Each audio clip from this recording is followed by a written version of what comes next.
watch Survivor, and when the show ends, you really want to talk about it with like-minded friends. It might be hard to find some, but don't you shed a tear. Check out the Purple Rock Podcast, and this is what you'll hear.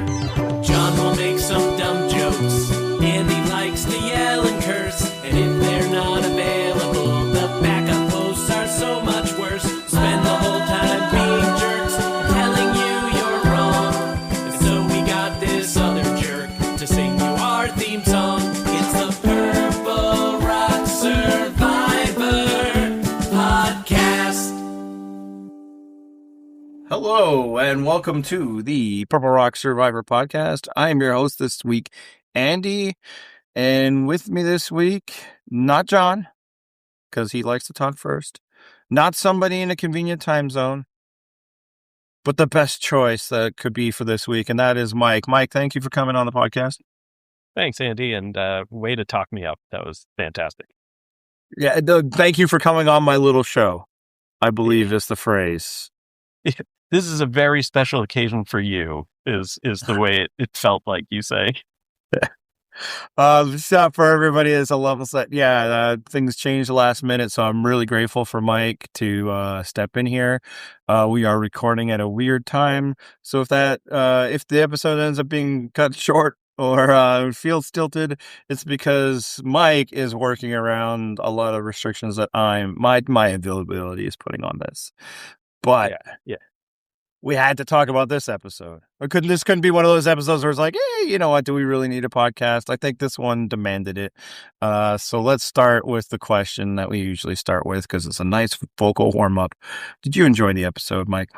Yes, absolutely. It was really good. Yes. And it was good. Like, I was very apprehensive going into this episode, and it managed to kind of live down to its expectations in parts, but then the rest of the time was so good.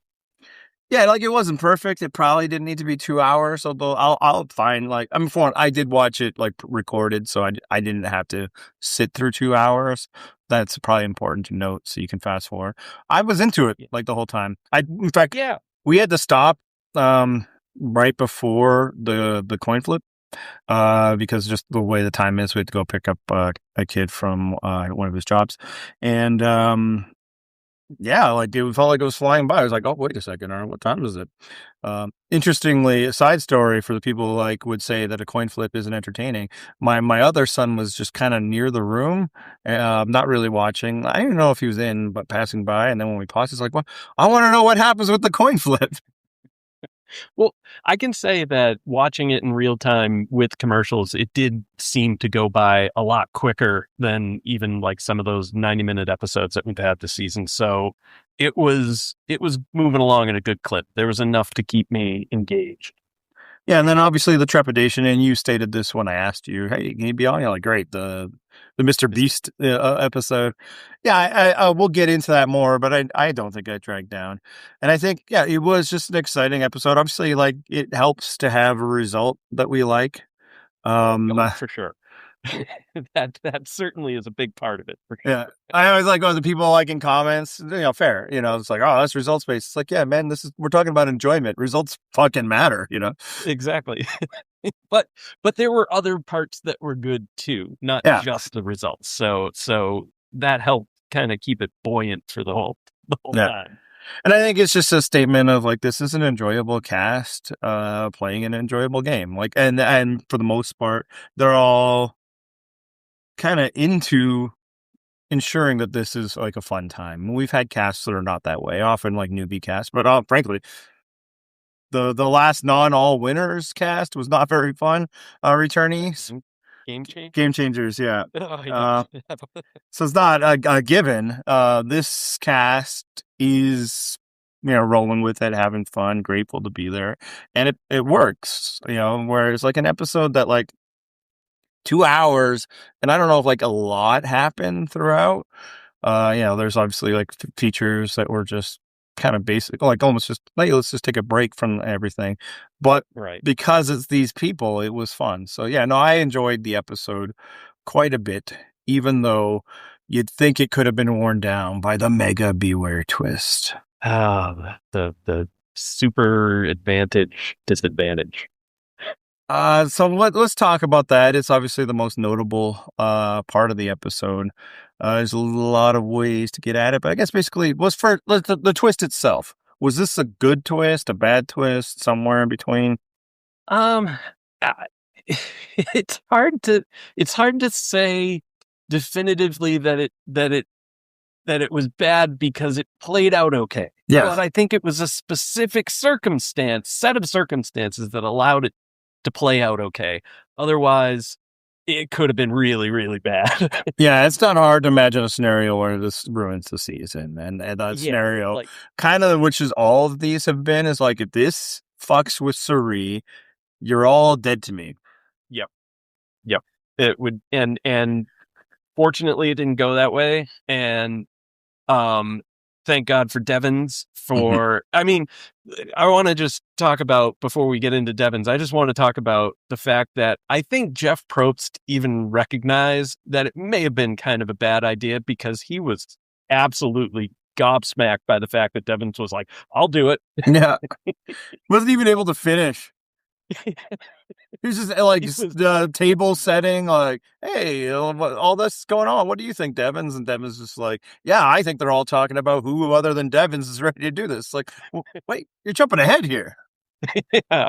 And I mean, so the idea, I don't know, the idea of a coin flip for somebody to either double the prize pot or go home immediately. It's like, on the surface of it, as Devens laid it out, it's better than a 50-50 is better than the shot in the dark. 6 chance. Yeah, better than shot in the dark. So it's like, yeah, that makes sense. But with the shot in the dark, and you don't have to go home if it fails. You may you're just thinking you might be going home, but maybe you're not on the bottom, or maybe they just don't care about you. This takes a lot of. It's like the do or die. If it fails, then that's such a unsatisfying way to end an episode. Yeah, and I do think like a lot of the reaction is, this is just do or die, and I think that's wrong. It's different. It's of the same vein, but I think it's better, and not just because the odds are different. Although, of course, my favorite part of do or die is all the smarty pants who want to talk about odds, and then it fucking ate shit both times.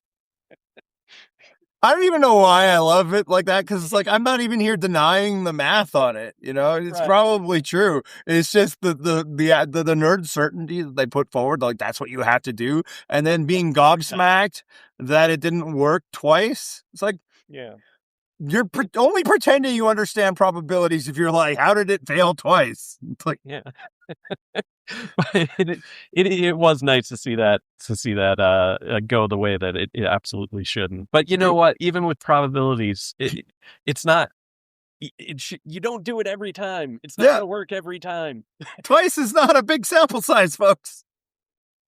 I'm sure if they continue to do it, that would suck. But then the math would start to mathing. But I was like, how do you do this? And it's like, because that's how it fucking happens. That's how games have chance. You can count cards and still lose. Like, probabilities aren't 100. Anyway, so it's an improvement on that. But I actually think it's better calibrated. Because like the do or die, it was come last in the challenge, and now you have to do this. Right? Yeah. Whereas this gave somebody the option to want to do it. I agree with you that Probst was surprised that somebody was like, bam, right away. But it's not out of the calculation of what's going on here that like somebody would come to it. And in fact, I think we'll draw rocks for it is the stick. It's not that's not the outcome they're hoping for. Is that somebody randomly gets this. It's make a choice, or you're all going to be in danger, besides Tiffany, who had earned the right not to be. Which is what the rocks are always supposed to be in, is this could be catastrophic, so make a choice. And for ever, from the time that like Marquesas happened until the time that I debuted a podcast called the Purple Rock Podcast. It worked as that deterrent. Nobody was ever willing to go to Rocks to literally this season that this podcast debuted. So I do think like that's what that is to hopefully prevent somebody from not volunteering. And I think the volunteer aspect of it already makes it better than do or die. The other thing is, no, you go.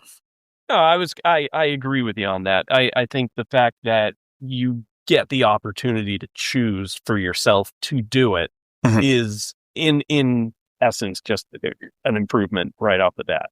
Yeah. And thus, obviously they lucked out having somebody like Devens do it, and we'll talk about like his element of it. But like it's like not just like a 1 in a million person. What it requires is somebody who knows that they desperately need something, right? That like, I am probably being voted out tonight. So sure, 50-50 chance of staying? Like, it's not even 50-50 chance of going out. You probably in your mind already believe you have a greater than 50% chance of going out.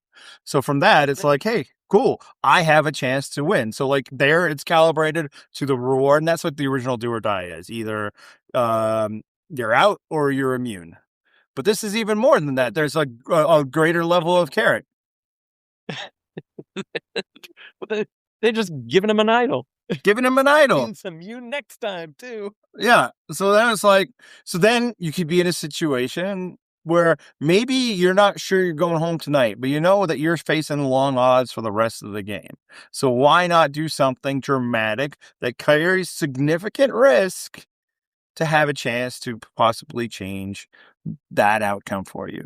And I think that's like, there's a massive reward and massive risk, but it's calibrated properly. And then the final part, which, I mean, I should note, I don't want this to happen again. Like, I think it was really good for this season. I don't think it could be an every time gimmick. But the other part is there's the incentive for everybody to have this happen. And that is, of course, the bonus $1 million. So like last week, it was just horribly calibrated, right? Like that Jimmy fucked it. This Jimmy apparently figured it out. Whereas like, it's just like all these potentially horrible outcomes or potentially maybe a little bit of helpful outcome. Whereas this is like a lot of really awesome outcomes or a, absolute fail outcome, right? Like it's not even like kind of bad. It's just gone.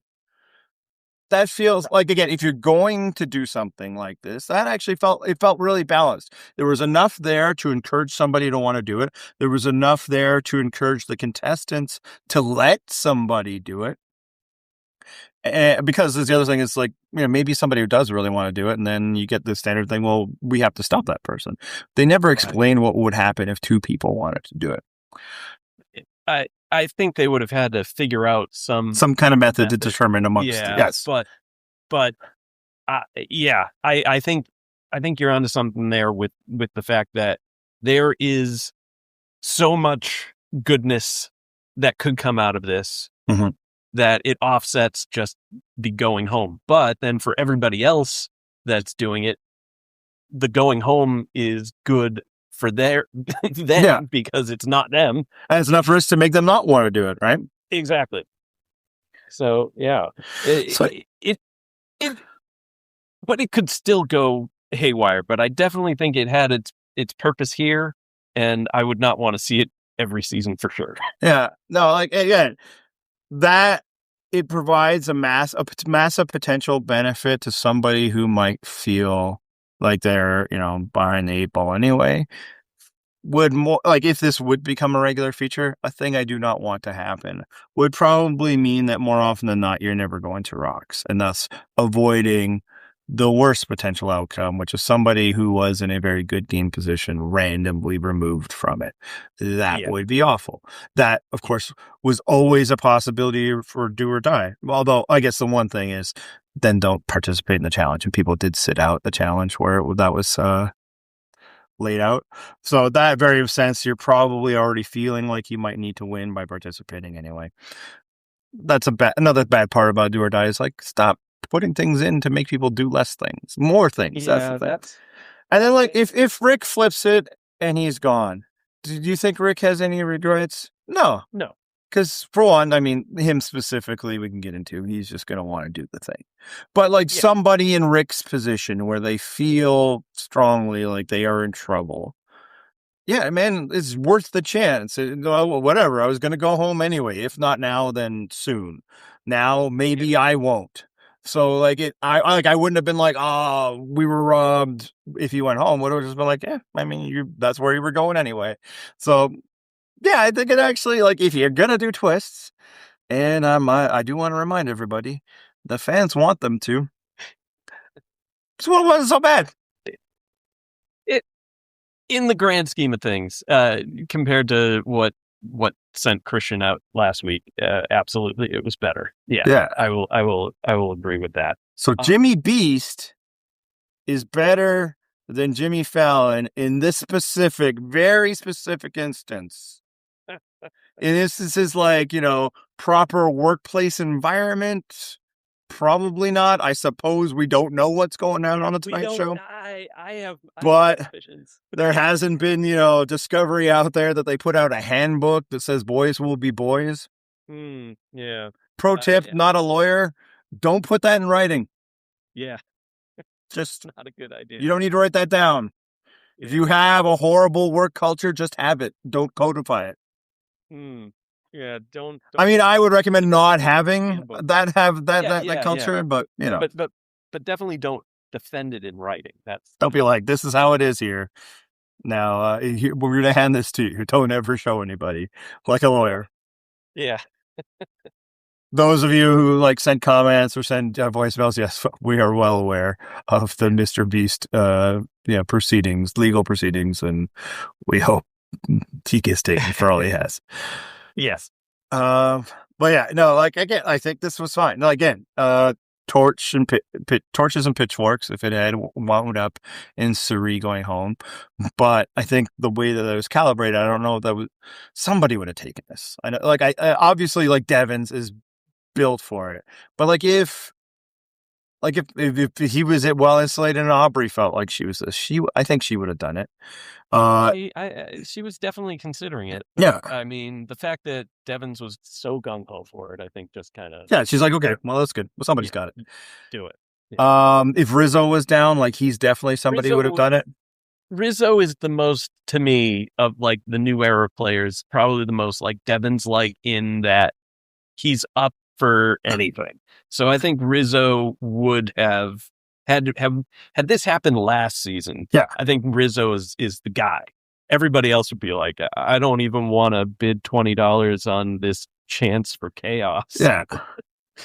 Yeah, and it's just, it takes somebody who would prefer to go out swinging rather than watching the pitch go by. And I think there's enough people in Survivor. Again, I want to make clear, don't do this again. But for this season, it wasn't just they got lucky that it was Devens. I actually think that they got lucky that they calibrated it right. And I'm not saying, I don't want to give them too much credit because they also did the bullshit last week, which was horrible. They calibrated. It's not even I'm pissed that Christian went home because my money's elsewhere in this game at this point.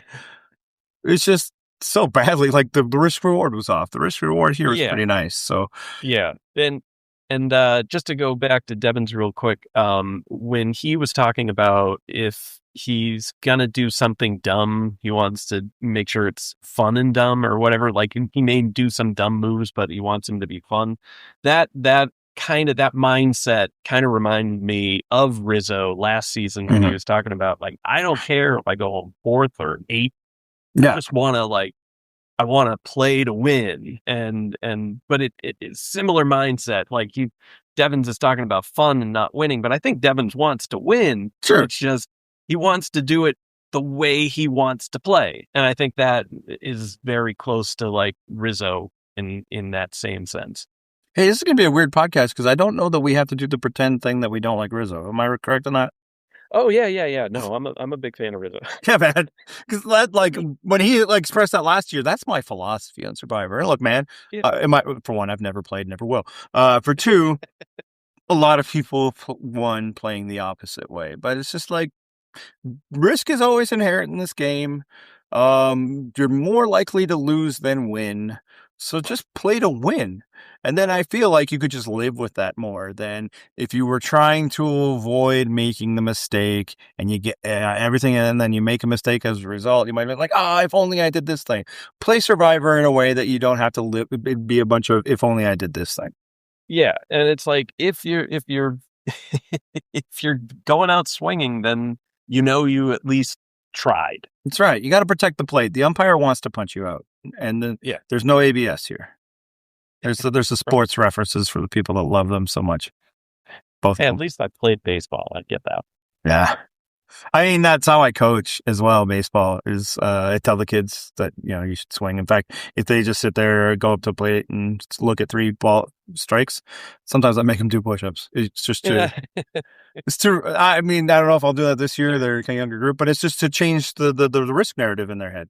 Yeah. Right? They're afraid of striking out and looking bad in front of their teammates by swinging and missing. I'm like, don't be. Be afraid of missing your opportunity. We go to steal bases. I'm not worried if you get caught. For one, the people we play against aren't talented enough to catch you. For two, if we're stealing 15 bases and getting caught 3 times, we've scored more runs than what we've given up. That's right. Anyway, Devens, I think obviously we've gotten into like he was right to take this chance. There's one thing I do want to ask though, because I feel like it's starting to take as given. Do you think he was being voted out this week if he hadn't done this? I do, but I only kind of figured that out like halfway, 2/3 of the way through Tribal Council, because I was like, what is he doing? Isn't this Ozzy versus Steph? It didn't seem like Devens was in trouble, but it seems like as Tribal went on, it was like, oh, I think they all decided this is too complex. Let's just get Devens out. Possibly. I think that is certainly what he would feel. And much like the fake idol play, I need to reiterate, I don't fault him for believing that he was at significant risk and doing it, even if within the fake idol play, it turned out, the votes were going elsewhere. And I think they were, even if he had not done the fake idol play. I'm not sure. I'm not sure if that it was him. I understand why he would feel it would be. As far as like calling everybody out of Tribal, I kind of feel like he just wanted to do that anyway. So if you notice, he doesn't really call out Suri and Ozzy much here, right? Like it feels like he's more piling it on to the Stephanie, Jonathan side. Yeah, I was wondering like who he was pitching to, but I'm pretty sure he was pitching to Suri and Ozzy and Joe. And well, I don't know who he included in the let's take these 3 out, because I think he said like these 3. But I don't know who he was talking about. Maybe Joe. Like, I don't think there's any reason that Devens couldn't know that Joe isn't with that 3, because Joe is certainly not with Devens.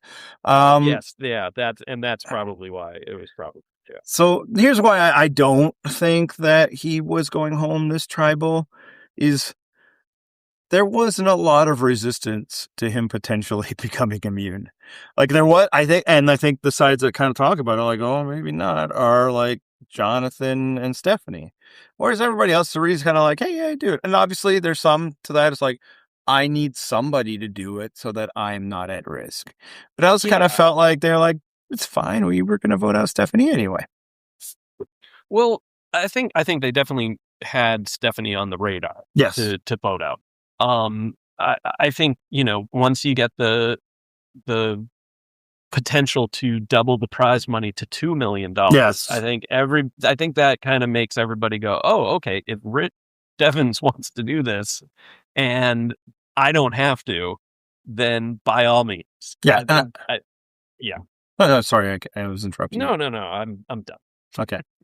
No, I absolutely think that's part of it, but like nobody's playing their idols here. And, they didn't play the extra vote.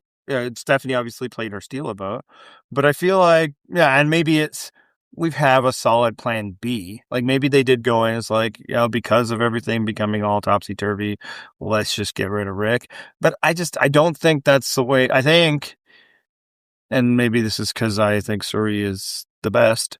Shout out to the people who get annoyed by us saying that. People, I shouldn't pluralize that. But it's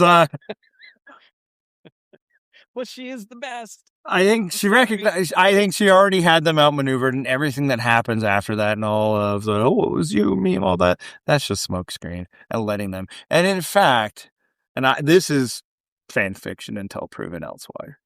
When Ozzy goes to Jonathan and explains that what's going on, you almost think, is this like, yeah, go tell Jonathan that's happening so they can blow up anything they have going on.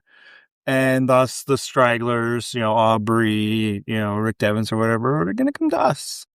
Like that feels like something Suri would do. I'm making it up. I have no proof. It could just be Ozzy going off the reservation. That's not cool. That's one of those terms, phrases that we shouldn't be using. Yeah. I tried. I almost said a word that I'm like, you know what? I shouldn't. This was earlier, but I almost said a word, and I was like, I'm gonna not use that word because I shouldn't use that. Yeah, but yeah, doing his own thing. Broing it out with Jonathan. Particularly, Ozzy might be motivated to have like meat shields left in the game, although they weren't targeting him, so what does it matter? But yeah, I just almost feel like that's like because they didn't have enough votes otherwise, right? Like they were planning even with the extra vote. They were down 5-6. With the steal a vote or with before they even knew there was a steal a vote. Like the initial plan against Ozzy, if we are to believe that it was solidified, was Jonathan, Stephanie, Devens, Emily, and Joe, Aubry. That's 6. Against Ozzy, Suri, Rizzo, Tiffany, extra vote. That's 5. Okay, so that's okay. I was just confused as to which side.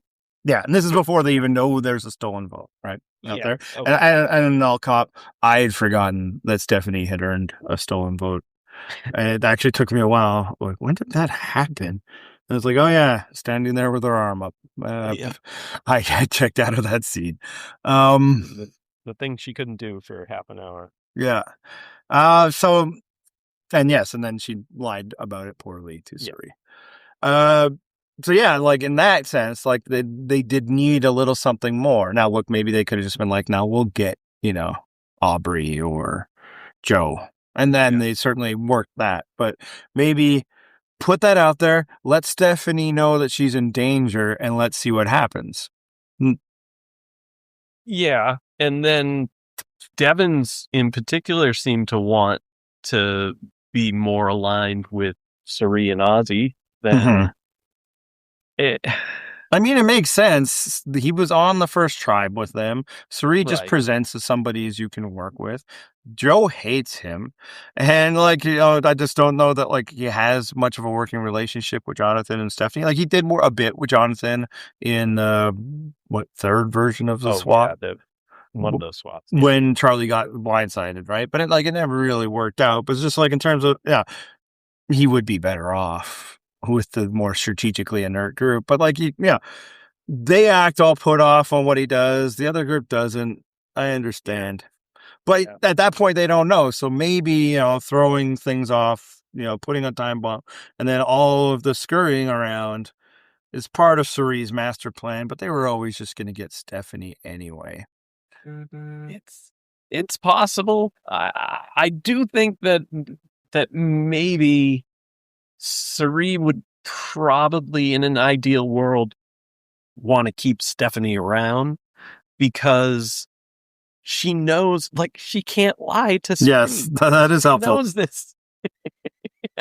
And so, you can work Stephanie if you're Suri because she's defenseless against you. And I don't think Devens is the same, although it doesn't. It's pick your poison because Devens in front of Suri is still a shield for Suri. So. Yeah, that's the thing. Stephanie's easier to read, but she is now, or at least her group is targeting Ozzy, which is not what Suri wants to happen. Whereas this week Devens isn't, but he was last week. I do think, the chaos of Devens helps shield Suri, but not if people start using him as a smokescreen. So then he could have been going this week when I say it doesn't matter within the calculus of deciding to do it, because even if they weren't voting him out this week, even if he didn't need the "you're safe tonight" this week part of it, Yeah, he needs it soon. he needs some kind of idol or something, So I still think it was the right call for him to be like, "Man, fuck it, let's ball." Yeah, Especially because it's part of his brand. But yeah, no, Stephanie's so bad at that. It is fun. It's so fantastic.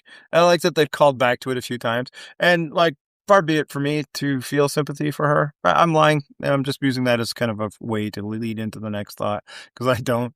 But like, what like Stephanie must be thinking? Like, what did I do that like the entire like second act of my reality TV show career has been tied to Sarit? it's true, right? Right? So she votes her out in Heroes versus Villains, right? Yeah. All right, so that's that. And then, like, they're both gone for a while, especially Stephanie. And then they come back and do the Traitors at the same time, kind of just randomly. It wasn't like, we'll put Parvati and Sandra together. Like, there wasn't a connection at all. It was just, let's get a couple of former survivors for this first thing. Fairly well known. And obviously she loses badly to Suri like everybody else on that season. And then I guess they do this. She didn't lose quite as badly as some of the people. Yes. Like the people that went to the finals with her. Yes. Yeah. Oh, God. She fucking clowned all of them. She sure did. Even her fellow traitor. Yep. She got him. That's the worst, man. She recruited that poor fucker. And then sold him out when, like, that was it. We're in the clear. Everybody else is, yeah, we got him. No. I didn't come here to split the money with you. God, she's awesome. So then they play this random snake in the grass game together, which is literally just about, and I never watched it, but I've heard it, about like rooting out the liar. And Stephanie has fucking no chance. Because was she the liar? Yes. Apparently it's the only time that the snake wasn't caught, or it was caught. Oh, again, if I'm wrong on that, literally like third-hand reporting I'm getting from this, or at least like it didn't seem like, because I don't know if the person who I read that from bothered to watch them all. Okay. But yeah, like it sounded like it was a game that gave the snake just too many, like it was too hard to pick, especially if like you're going in with like no personal connections. I know like one episode had like 3 or 4 former survivors, like Yule was one of them, and Malcolm, I think was the snake. Wasn't like Earl on? I think so, yeah. Okay. But not when it's Stephanie trying to lie to Suri, no chance. And now this, like, I don't know that Stephanie, since like her third time on Survivor, has done like a reality thing that Suri wasn't there for. And it's like, why me? It's not like I'm like her natural rival or like relationship. Why does she have to? I can't do. And look, Stephanie, you weren't going to win anyway. But like, it's just kind of sucked that it's like every time you're playing against that. And it's like in this situation though, when she's like, I'm gonna go up to Suri and I'm gonna confront her. I'm not targeting Ozzy. And it's like, what? Maybe you shouldn't do that, Stephanie.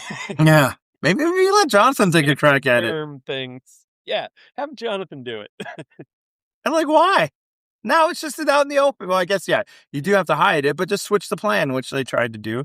And I do it like when they're like pitching to Devens, well, then let's get rid of Suri. And he's like, yeah, but how about no? How about Rizzo instead? Yeah, Suri. No, that at least kept Devens in my good graces. Yes. For the time being. I'm not sure why he wasn't like that. Like, again, I mean, I know why. Like, for him specifically, what the strategic reason why you would want, and maybe it's, you could say, I'm trying to get rid of one of these idols. Okay. Yeah. But more, it's no, because Suri worked her magic on Devens, and that's why he doesn't want to target her. You think that you're immune to Suri. They give the early confessionals she's so dangerous, we got to get rid of her. And then it's like, when it's time, like, but I don't want to vote for Suri. There's a bigger threat. There's a bigger threat. There's not a bigger threat. Challenges don't matter. The increase in the prize pot to 2 million does have me a little worried, though. Now people will be like, oh, you got to play for real. Like, Possibly. yeah, now we got to get rid of Suri. I mean, I feel like they wanted to win even when it was 1 million. I'm sure, but double it, and that's I mean, making a it more. little bit more motivation. Do you think that the prize spot for Survivor should just be bigger? Like, it's been that way for 25 years now. And I don't know if you know this, but inflation is a real thing, not just when Joe Biden is president. Yeah, it probably should be like standard 2, right? Yeah. So my wife was saying that when when the largesse of Mr. Beast increased it, like, why isn't it increased anyway? And I'm like, because they don't have to. That's the reason. I mean, they've already cut, like, they don't let family go out there. They're 26 days. They're not going to suddenly be like, yes, now let's be more generous. People still want to play. $1 million is just a marketing term because it sounds like something, even though $1 million isn't what it used to be. And B, still more than most shows pay. That's true. I mean, when you go to like traders, they get like maybe 100,000 if they're. Well, I think like the prize pot, like the biggest is like 250. I've heard, but split 4 ways sometimes. Yeah, it's not gonna be a lot. Amazing Race, you get $1 million, but divided by 2. Yeah, I don't know that Big Brother is $1 million. I don't know. Yeah, and then thanks to Obama. Exactly. So it's like, it hasn't, like, I don't know that more people would start watching the show if it was more than $1 million. I don't know that they would get bigger contestants or more interesting contestants, that they have the pool that hasn't slowed down. So yeah, if it was about, keeping up with inflation and properly compensating people, yeah, but no, that's what this is about. Yeah. And, if you just, cold money wise, for one, we're paying them for 26 days instead of 39 now. For 2, back when the $1 million was worth more 25 years ago, like 40 million people were watching the show. Now it's like 1.5. Sure. Like, it's still a top 10 show. I don't want to create the illusion that Survivor is struggling, but a top 10 show is not what it used to be. The ad revenue is not all there. No, it's not. I mean, I only watch in Canada, so I don't even know what their ads are like in where the network that they care about, where the ads come from. I don't watch live television other than sports, so like, I imagine it's not just all FanDuel. Like, I don't know what other advertising there is on television anymore besides like gambling and like Ozempic, maybe. Yeah, definitely Ozempic. We get those in ours. So yeah, pharmaceuticals, insurance, cars. A little bit, but I feel like you don't get as many car commercials as you used to. Anyway, yeah, so that's why it's never going to be more, other than maybe these all-star seasons, and that's fair. That makes sense. And you need someone to donate $1 million too. Yeah, and people are like, "Do you think that's really him? Come on, Jimmy Fallon didn't even write that." Like, yeah, I actually do think that's really Mr. Beast, because otherwise, why would CBS let him take the credit for it? It's not like he has a show with them or anything, right? And it really hyped up Beast games. Yeah. And that's what the guy does. And apparently it leads to that's where the ad revenue is, over on YouTube. Let's talk about Mr. Beast. Oh, because he was a part of the show. So before the show started, I went to my son, who was 10. Yeah. And I said, "Hey, he's going to be on Survivor tonight." And he said, "Who?" And I said, "Mr. Beast." And then I stood there like waiting for him to respond. And there was just this long period of silence where he didn't respond at all. And then I was like, "You don't care, do you?"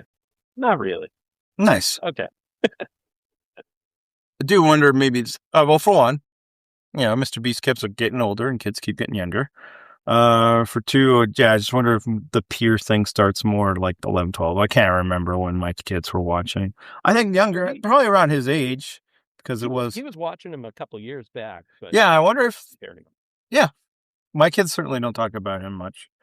It wasn't so bad, I'll say. Like, obviously I don't care for the man at all. Yeah. He looks like, and I don't love, commenting on people's appearances, but he looks like he's wearing like a plastic Halloween mask. Yes. Like one of those cheap ones of his own face. Yep. And It's really distracting. Yeah, it's impressive that this man has been on camera for like hours and hours and weeks and months of footage of him, and he's never learned what to do with his face the whole time. So weird. This is probably like, the first time that a lot of like normal adults and things are seeing this guy, right? Like, This is the guy that we had to buy a lunchbox of. Yeah. It's it is weird because again, they're not just like so many video, but a video of like him, like that's the thing. That's the thing that like YouTube does differently than TV, and obviously now they have more production values, more cameras, but it's usually like the camera is pretty close, right? Selfie stick distance when you're first starting, and again, never learned what to do with his face. So weird. Obviously, like if you're laying there in a casket for like a week, it's pretty easy to take care of. But like he's moved on more of like being, kind of the announcer role where other people are doing the thing. Yeah. And still. Yeah. But yeah, in terms of the three, I guess we've only gotten two. I was gonna say the three celebrity cameos, but no, like a note with their name doesn't count. So we're not counting Billie Eilish or Jimmy Fallon. This was much preferable than the country singer guy, Zach Brown one.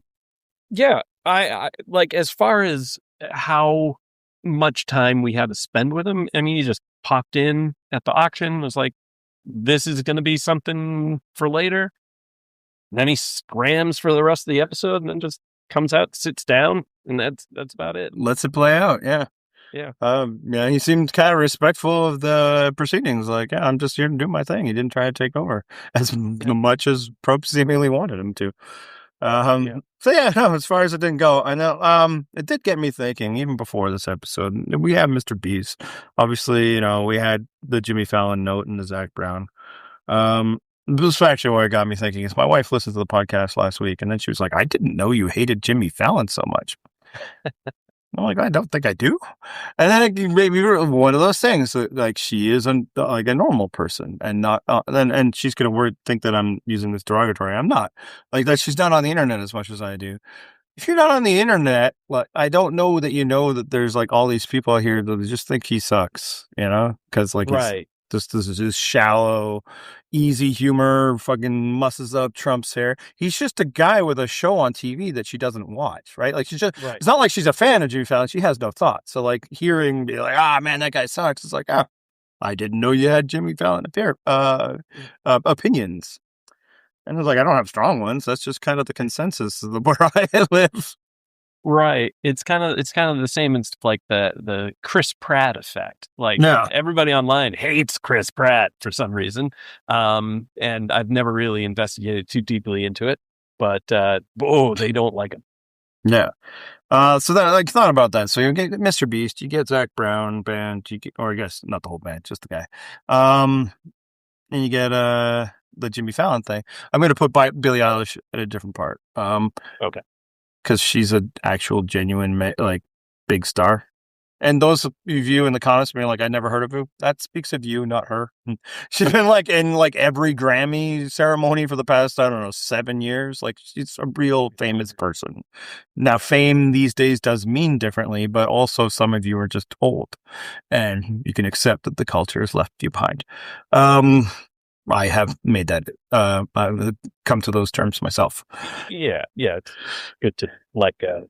So we have those level of celebrities, and everybody's like, why this guy? Why that? Why is Jimmy Fallon? Like, that's not cool. And then, like, the voting results, where the fans want a twist. They don't want the food and all of that. And I feel like, and nobody will, because people are terrible at self-introspection, just maybe people should start looking at what this actually tells us about the median Survivor viewer. I think they're a little more milk toast than we are. They're a little more Jimmy Fallon and Mr. Beast than we are. Yeah. I don't know that we're all watching for the same things. Yes. And that's fine. That's one of the beauties of Survivor is that you can be into it for so many different ways. But when And it's also fine if people online want to say, I did not like that. I don't like twists. I don't like these celebrity things. Now I'm not referring, like with quotes, referring to somebody else. I personally do not like these celebrity parts. The characters are enough for me. But when you see that this is what's happened and that Survivor is still a top 10 show, as I mentioned, maybe instead of your critique being like, I don't like that, this isn't for me, people try to bury it in the show is losing touch. They don't know what's going on. The producers can't get out of their own way. And I'll say, maybe you're just wrong. And they're actually good at calibrating this show for the bigger part of their audience, of which we, a small but vocal minority, do not represent. Thoughts? I think, yeah, I just think that, you know, we online are online a lot. We tend to be online a lot. The people that go and If you're commenting on the website of a podcast is just two fucking guys, you're online a fair bit. Yeah, and I think it's easy to forget that there is a whole world of people out there who love the show and barely know who anybody on it is. Yeah. And like we're all about Suri, and there are people who like her but don't remember that she was on, Fans vs. Favorites or whatever and all that stuff. It's just like they don't know the Black Widow Brigade. They don't remember that stuff. There are people out there like that, and sometimes I'm that person. Some people, you can talk about seasons past sometimes on this podcast, and I'm just like, I don't know what they're talking about. And like last season, I can't even remember half of the people on the show. So there are people on that love this show, and they are not us. Yeah. And the thing that I do want to impress upon them is I actually think Survivor needs to make the show for those people more than they need to make it for us. Because... yeah, probably do. If we want it to keep going, yeah. Yeah. And look, man, it's fair that if at a certain point of them continually targeting for that audience, if you decide, you know what, this is no longer for me, I regularly encourage, if you get to that point, you can just leave, man. And, like the meme, the zone, just get up and quit. You don't need to stay. And that isn't me like saying you can't criticize a show, but it's like it's just a show, man. And if you don't like it anymore, that's fine. But and it's still going to continue. I don't have that powerful a voice, but I would just caution people about the show doesn't know what it's doing. I think it knows exactly what it's doing. Yeah, it's just, it may not be for you. And yeah, these celebrity appearances and the voting results just kind of underscored that for me. Now, look, I understand you're on the internet, so your conspiracy theories are, well, that's not the way people voted. They're just making that up. And I went at this earlier in the season. I'll say it again. No, it's not. Because if they didn't want to follow what people voted for, they just wouldn't have had voting. It's not a regular feature of the show. It's something they decided to do. Why would you set up a whole voting thing if you're like, well, we're just going to do what we're going to do anyway? You just wouldn't have that twist if you weren't going to follow the results. Why would a corporation go out there, seek user input, and then be like, fuck it, no? That's not usually how this stuff works. They'll listen to focus groups and make things worse. Because one guy be like, I like circles, but could you make them a little more less roundish? That's how corporations work. Not 67% of the people said that they don't want twists. Fuck it, we're going to keep doing twists because we know better than them.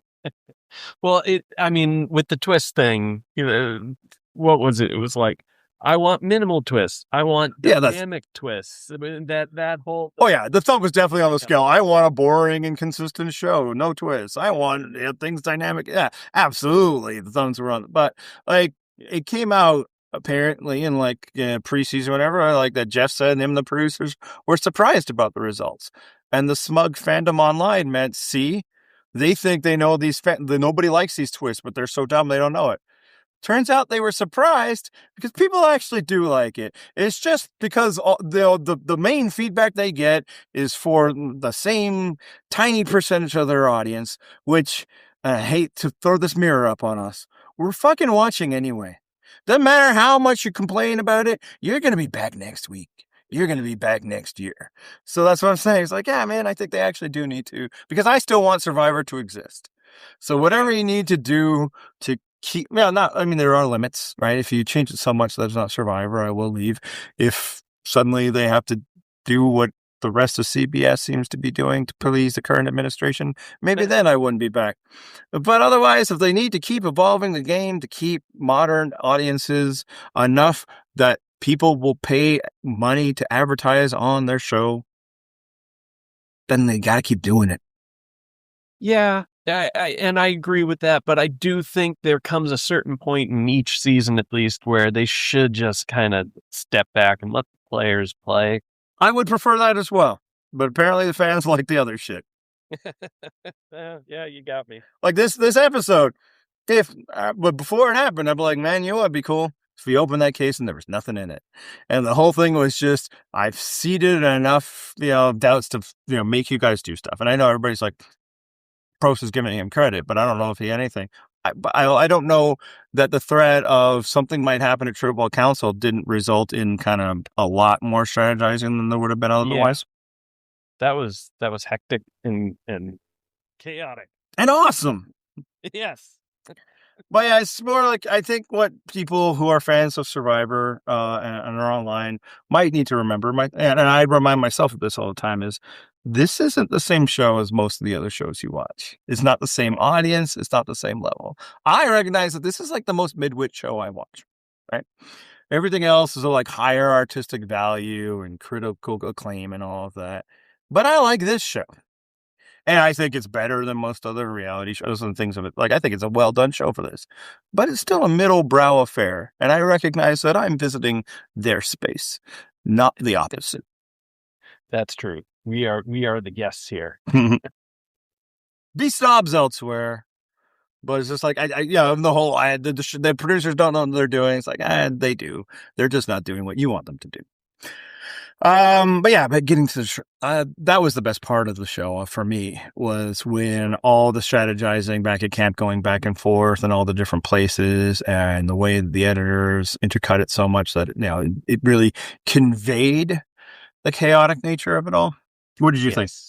Oh, absolutely. I mean, that's where it really started to take off for me, is like, oh, we're approaching like excellence here in this episode. Just for it to start with like, I think I heard Ozzy mentioning your name, and then it was like, oh no, and then everybody just was like going balls to the wall all over the place. Yeah. And it was like, Stephanie, got to get everybody together and get votes on Ozzy. And then who was it? Joe who went to them? Joe came and gave Suri and Ozzy the heads up. Yeah. And it was just like, oh my God. It was like, yes, Joe, go. Yeah. You are awesome today. What's tough is like, poor Joe, he just wants to vote out Devens. I think that's the whole motivation. It's like, if you guys won't do it, then maybe this group will.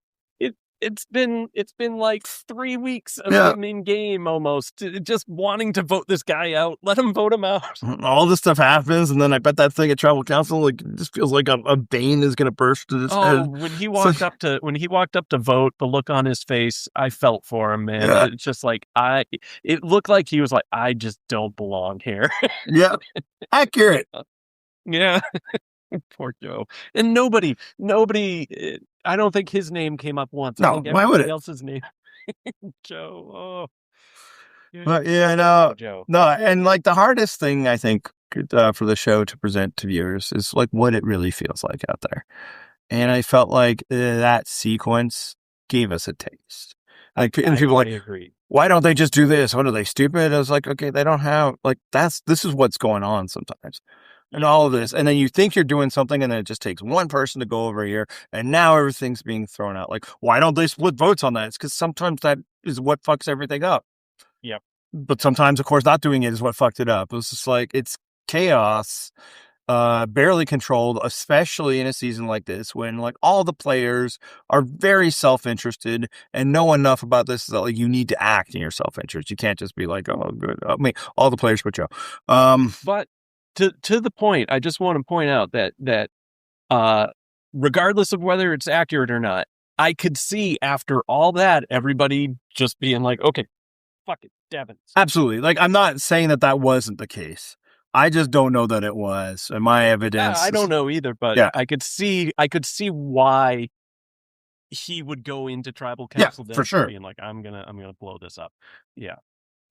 Yeah, no, like blowing it up, even like again, makes a lot of sense if he believes it's him.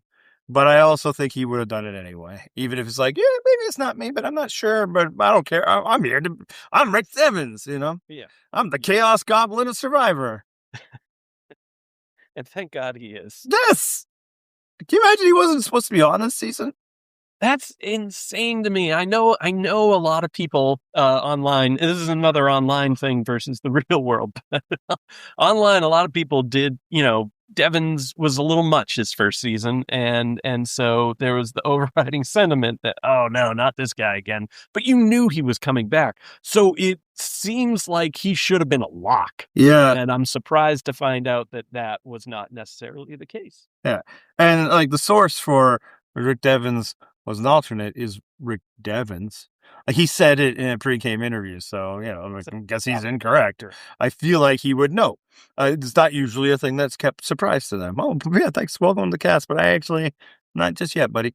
Like usually the alternates know that they're alternates, so right. I'm glad he's here. Yeah, man. Yeah, he's making it fun. Even if he's not playing well, he's gonna do stuff, and that means the players that are doing well have to work around it or work with it. And he's doing entertaining things, so that's good. And not accidentally. He very much means it, which obviously, I think there's a strain of people who's like, I don't like it when they try to entertain me. I couldn't relate, but yeah, the people judging the talent show, I think we're on that level. And yeah, again, like, there's a certain huckster, he's the Funkle type vibe. I get it. It's just not for you. Most of the anti-Rick Devens thing, though, was nothing about him. They were upset about the twist that kept him in the game, and they were funneling all their hatred towards him. And they were paid for their karma by somebody who had been out of the game even longer than him. But all right, another fun thing this episode is we got the auction. A real, like, honest to God, no, barely fucking around auction. What did you think of this one? It was fine. I didn't have any problems with it. Every now and then it's nice to see, like them scramble through the woods for money, but the whole thing about the discrepancy between the money and then you lose your vote if you have the most money at the end of just too much. It's not satisfying to watch just everybody take their turn and vote all their money. Yeah, because if you're stuck with money, no, I feel like the reforms they did to the auction in the past, basically just, it was no longer an auction. So like, what's the point? I think this is the way. Either you're doing it and there's just no stakes. It's a non-stakes thing of just like watching people be funny and do some silly stuff. You can throw some weird shit at them like, you got swamp water, or you got to eat this sea slug. Sure, whatever, man. Either that, or if you feel like that's nothing, that's not adding anything to anything. I know the objections from some fans is like, why do we have to gamify every element of Survivor? Fair. But it's like, either make it nothing or don't bother doing it at all. Right. It's okay to just have something that has no, Mr. Beast part of it did, but it's okay for it to largely have no consequences. Yeah. I have a note here, not quite a voicemail. This is from a listener. His name's John.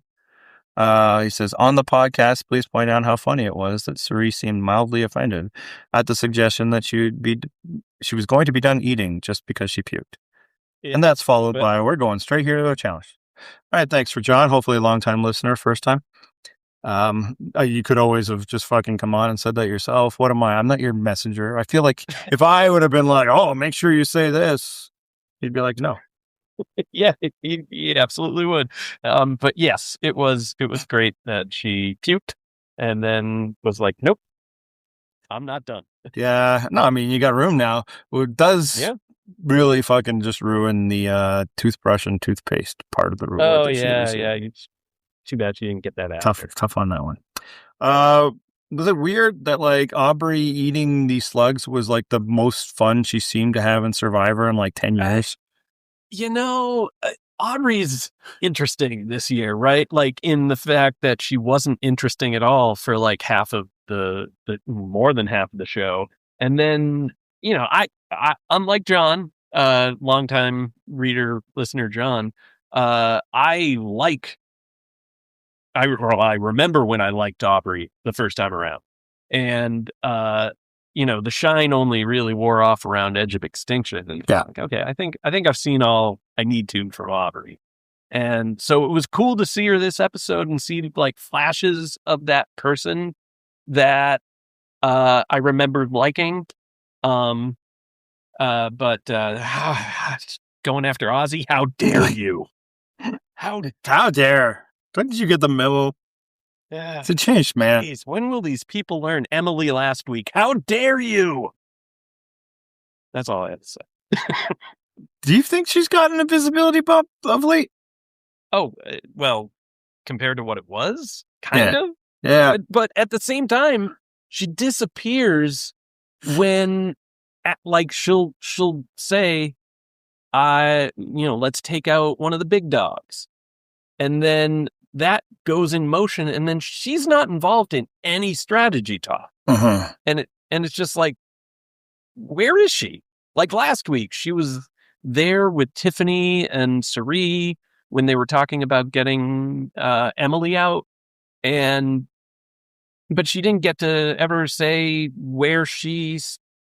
Like, we knew she wanted to distance herself from Devens, but where was she? She's just not there in the episode. But she was there like all episode until that.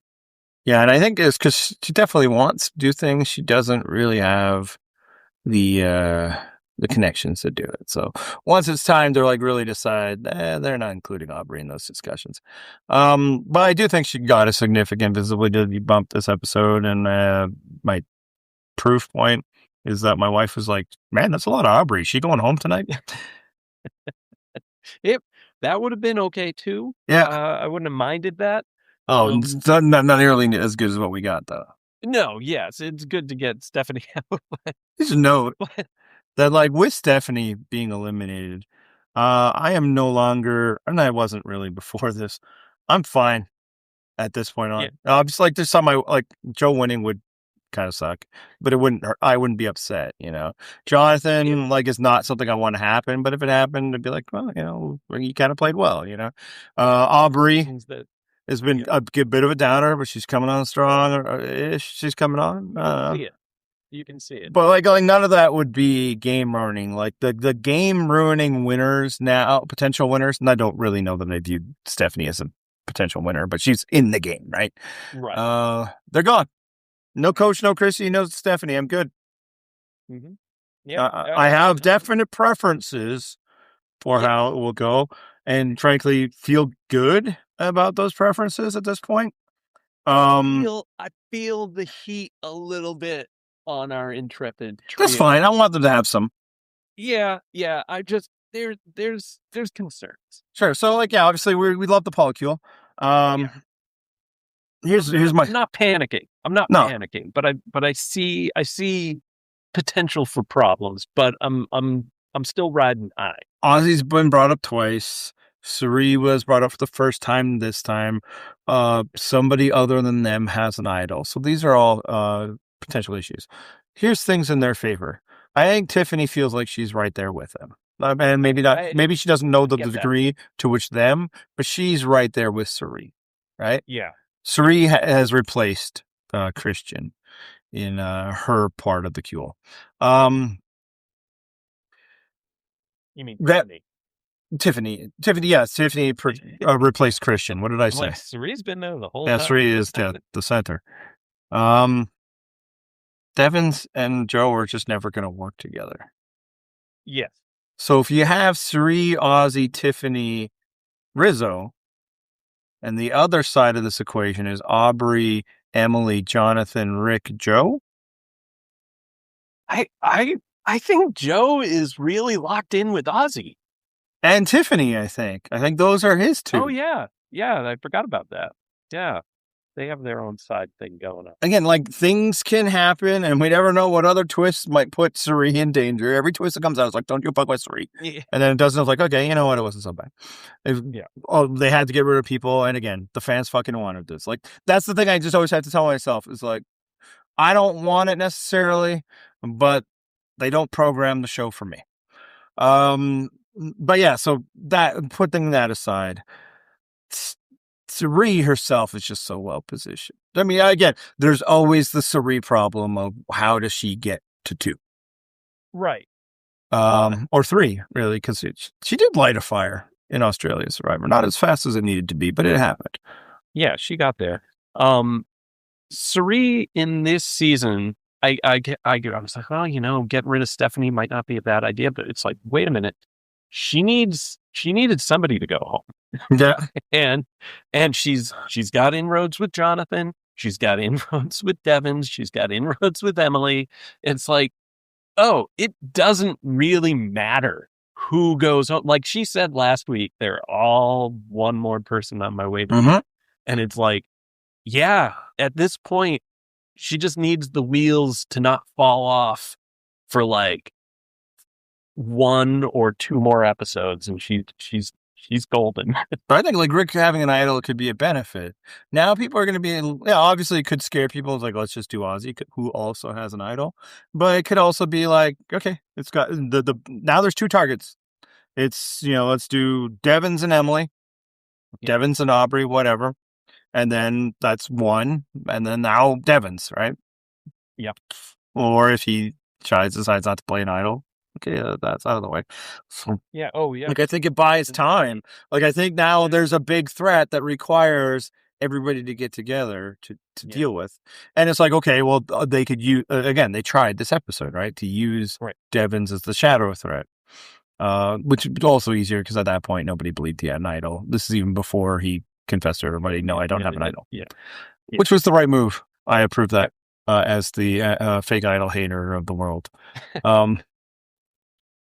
I don't know that it took the heat off, but who knows? Steaming. Oh, how can we play with somebody who would lie about that sort of thing? And then tell us about it. I was just I just wanted to put him out. You'll get there, buddy. I know you will.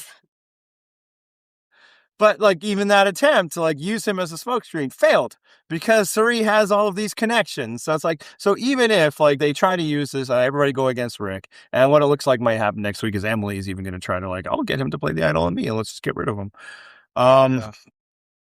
They're going to be working with Suri on these plans, or if they try to like, oh, let's use that and let's actually go after Suri or Ozzy, somebody's going to tell them. Somebody's always telling them. Exactly. And who was Emily telling that to? Tiffany. Tiffany's definitely telling Suri. Like there's, you know what I mean? How can you make a plan when everybody you tell the plan to goes and tells Suri? Yeah. There are 8 players remaining in the game. There's only 3 players that are really connected. Aren't there 9? Nope. Wait, but he did say, yeah, there are 9 players in the game. Thank you. But they have 4 votes amongst those 3 people.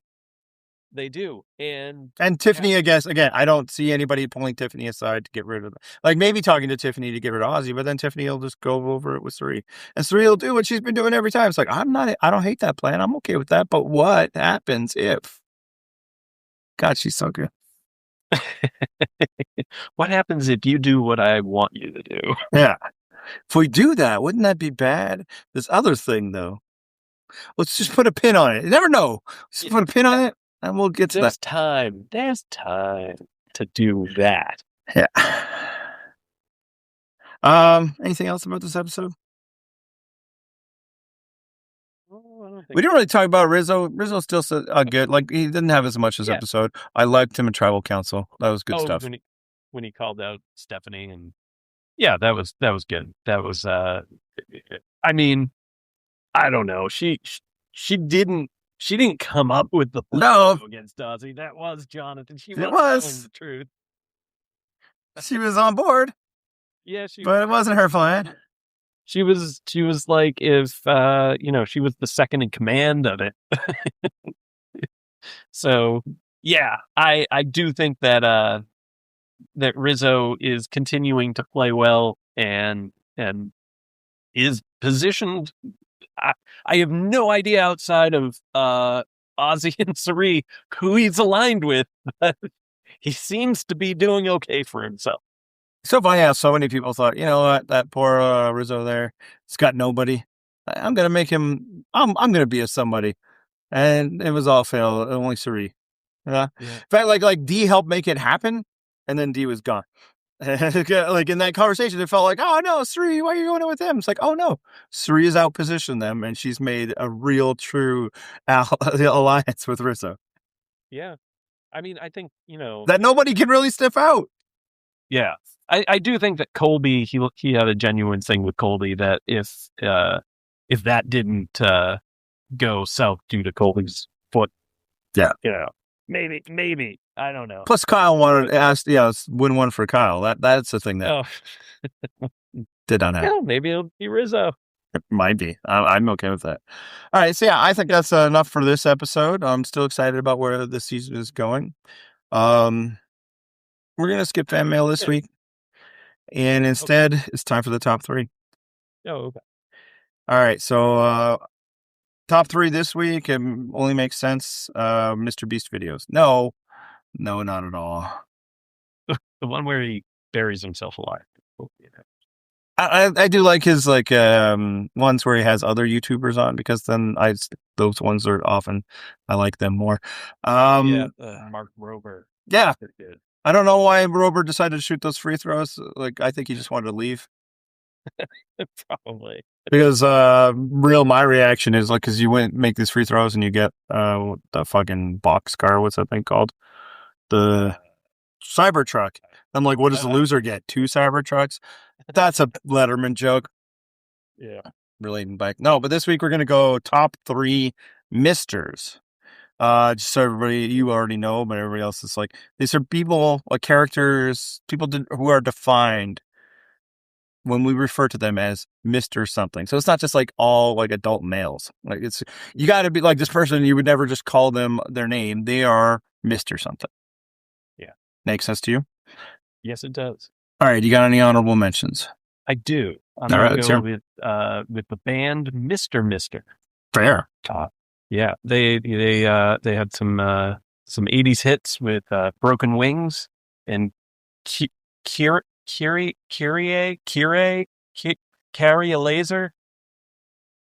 They were all right. Is that it?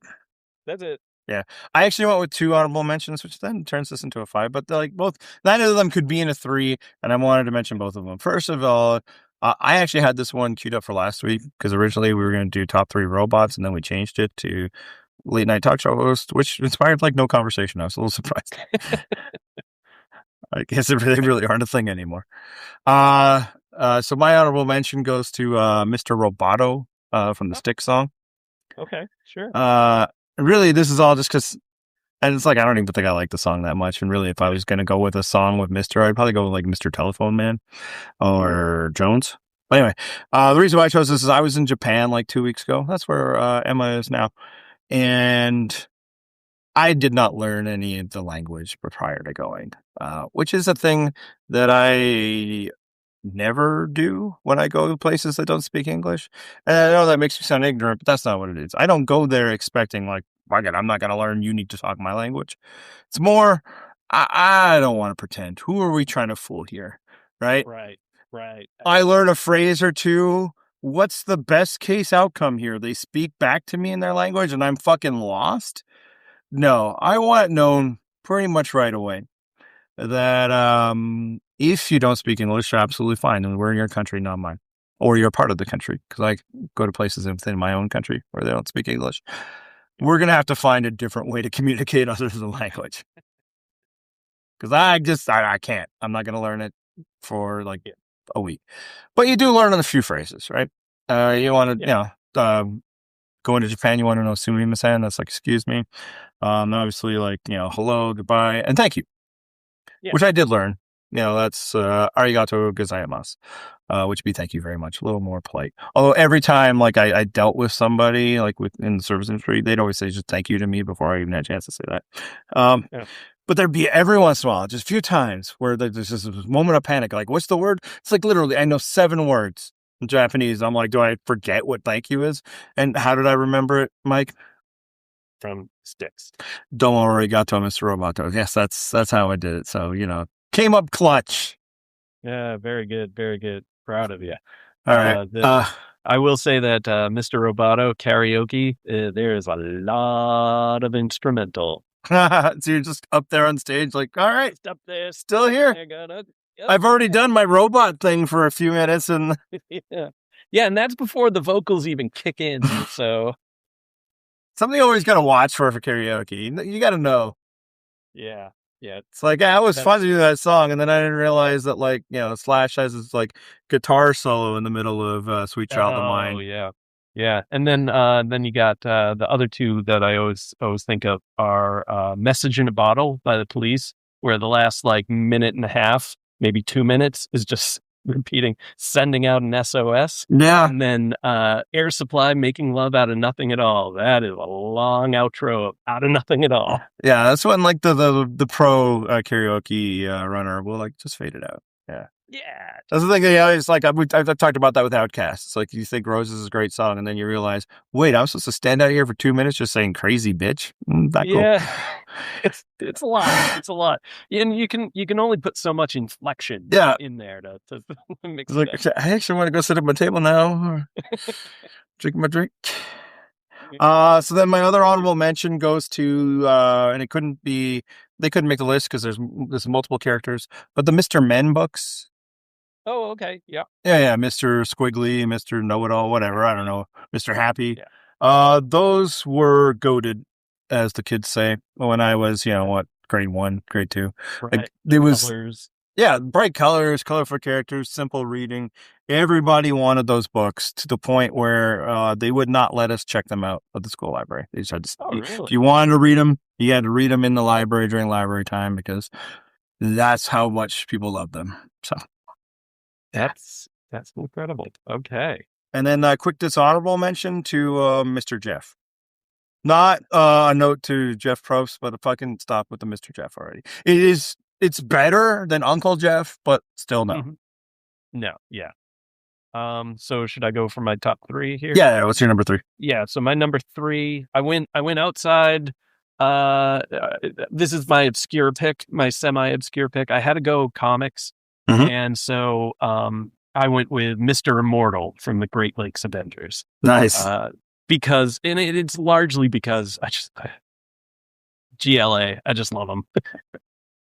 You get just such an inspired offshoot. Did you watch Wonder Man? I did not watch Wonder Man. Is Mr. Immortal in Wonder Man? No, he was on She-Hulk. Oh, but that's right. Another member of the Great Lakes Avengers is. And also Wonder Man was actually good. Was it? Yeah, it was good. And they've renewed it for a second season. Was it Leather Boy? No. Oh. You'll have to find out. My number 3, I also went in the comic book area. There's just so many Misters within comic books, right? You could go Mr. Terrific, Mr. Mixioplizic, Mr. Mind. But I went with Mr. Fantastic. Maybe a chalk choice, but this is what I love about that is, when the Fantastic Four, number 1, the birth of the Silver Age comics, at the end, they're all like, yeah, let's come up with our code names. Like, I'm on Man on Fire, I'm the Human Torch. It's like, I'm a girl, I'm invisible man.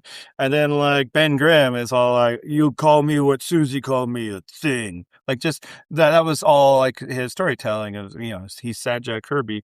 And then right after that, Reed Richards, like his best friend in the world, just be like, I'm not even human, I'm just a thing. And he's like, I'll be Mr. Fantastic. What a dick. Reed like, yeah, when people say like, "Oh, Scott Summers is a dick," no, Reed Richards is a dick. Yeah, and it's like, and we're going to be the Fantastic Four. Like, it's not even descriptive of his powers. It's just like, I'm awesome, and this is my band. Yeah, exactly. Shout out, Reed. Fantastic and the Fantastic Four. All right, what's your number 2?